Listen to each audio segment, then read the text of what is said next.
Magandang araw mga kabaro. Welcome sa All Maritime Channel. Kung bago ka pa lang sa channel na ito, please subscribe and click the notification bell para sa susunod pa naming mga videos. Bago tayo magsimula, gusto naming pasalamatan ang aming mga subscribers and followers dito sa All Maritime.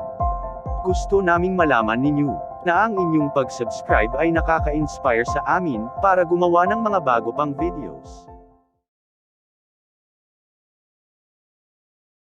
Ang pag-uusapan natin sa video na ito ay ang Engine Operational Theoretical Exam Qualifications and Requirements under the MARINA new system, mismo system.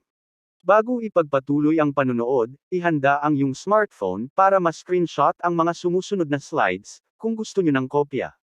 Under the qualifications, following requirements are applicable to first-time applicant for Engine Operational Level Theoretical Examination. Ang mga sumusunod ay ang mga requirements sa Engine Operational Level Theoretical Exam. Requirement number 1. Approved seagoing service on ships powered by main propulsion machinery, of 750 kW propulsion power, or more, for a period of a.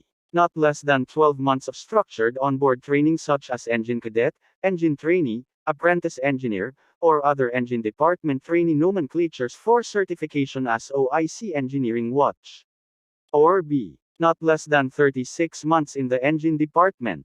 Pwede nang mag-screenshot in 3 seconds before we proceed.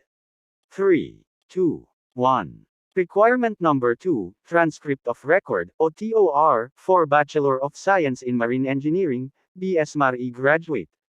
Requirement number 3, Valid Medical Certificate in PEME format.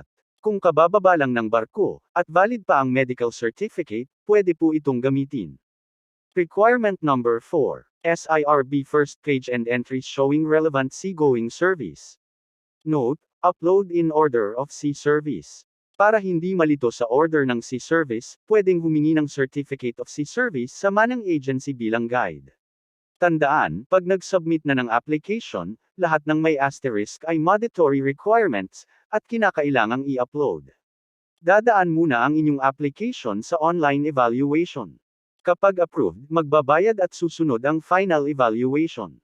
Kapag okay na ang final evaluation, makakagamit na ng MCRP at pwede na ring mag-set ng Schedule 4 examination.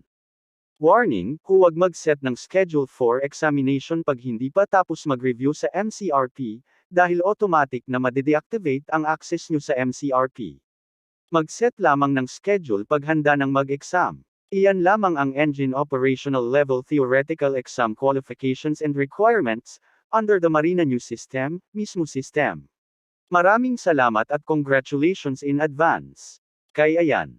Concentrate, review, pray. Kung sa tingin mo, makakatulong ang video na ito, sa iba pa nating mga kabaro, please like and share this video, and subscribe to our channel. Don't forget to click the notification bell para sa mga susunod pa naming mga videos. Follow us also on our Facebook page at All Maritime. Thank you.